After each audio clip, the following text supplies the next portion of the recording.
ابدأوا بالصلاة على رسولنا الكريم محمد صلى الله عليه وسلم، فصلوا على خير البشر.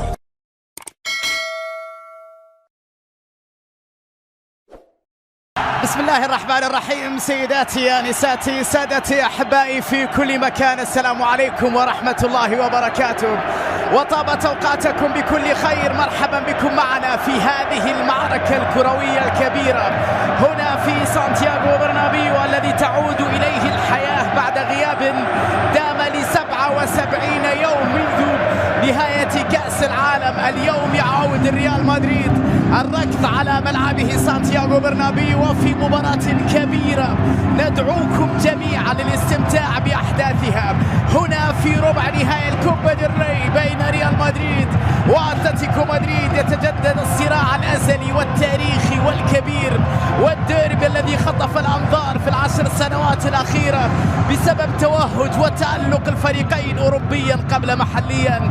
لذلك كل شيء في هذه الأمسية يدعونا للاستمتاع ويدعونا لمشاهدة مباراة كبيرة ويدعونا لمشاهدة ديربي بمستوى عالي جدا من التنافس بين ريال مدريد صاحب الدار والجماهير وأتلتيكو مدريد الضيف الثقيل في هذه الأمسية. وكما كانت العادة في الكثير من مواقف فالفيردي لمسة، لكن التغطية من الدفاع في ظل استمرار غياب بعض الأسماء. هذه كرة فيها تغطية الدوري الإسباني في الليغا، خطر كلها جريزمان بينيا ميليتاو على جهة اليمين، محاولة لكن فيها تغطية وبيني لكن الدفاع يتدخل. يا الله، قريبة جدا من ريال مدريد. لا انتصار. هذه كرة خطيرة من جانب مراتب، ولكن لوكا بتمريرة أمامية، لكن الدفاع يتدخل يجعل كل يتأخر في التحرك. اليوم ناتشو يلعب كظهير أيمن، قيام بكل شيء بهذه التمريرة بهذه التمريرة، لكن العودة سريعة من جانب فالفيردي جدا وصعب جدا، والتنافس سيكون هائل وكبير.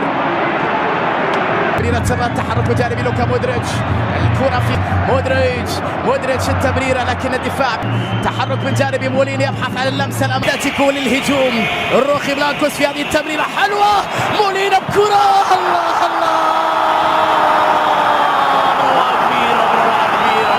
بروعة كبيرة يا روخي بلانكوس. أي تمريرات، أي لعبة جميلة، هدف ولا أروع. 1-0 لأتلتيكو في الديربي بعد 18 دقيقة في سانتياغو برنابيو. جاءت الشرارة الأولى في الديربي بعد عمل كبير يا عيني، كبير يا سيميوني في لقطة رائعة جدا. يسجل الأتلتيك الهدف الأول. بعد ذلك ريال مدريد في حملات الهجومية، ولكن الروخي بلانكوس سيكونون دائما مطالبين بالهدف الأول في هذه المباراة الكبيرة.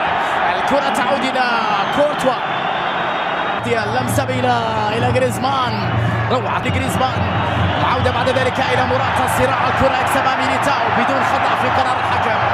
كامافينجا على اليمين لريال مدريد، عرضية خطيرة لكن اشترك عند فالفيردي تسديدة لكنها سهلة في يد الحارس. سهلة هذه الكرة، مثل هذه الكرات لا يمكن أن تخدع برنابيو. هنا كامافينجا وجريزمان، وأيضا الكوبا ديل ري سيكون أمر مزعج على مستوى المعنويات، وبالتأكيد سينتظر. تحزن، لكن هذا الحزن لن يستمر طويلا. سيعود الأهلي قويا متماسكا برجالاته. الأهلي مكانه بين الكبار وفي المربع الكبير دائما، وهنا تغطية أخلاوية، وبعد ذلك راحت إلى باستوس بدوره إلى المنتصف ملعب، لازم يوقع على كل كرة إلى ميليسي يلعب كرة، يا سلام، لعبة منتصف ملعب.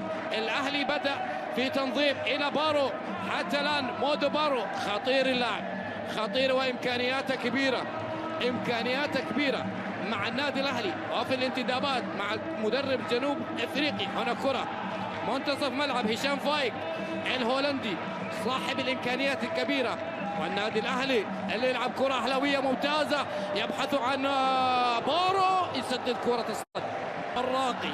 هنا كرة دائما أي لمسة رياض أبو دبوس، ودائما يا هيثم يا عسيري، يا سلام يا لعيب يلعب إلى نايف على الطرف الأيمن، أهلاوية عرضية ولكن تغطية دفاعية. التغطية الدفاعية دائما يبحث عن فيليبي. هنا كرة وخطأ، خطأ باستوس.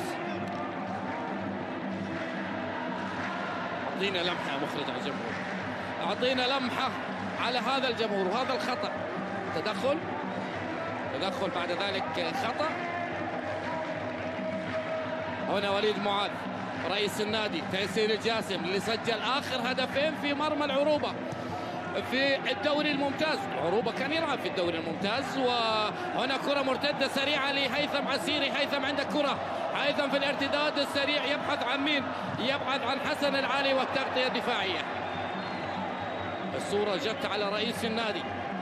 أنا أقول لك الأهلي عائد بإذن الله ضمن الكبار. يا الله اشتقنا.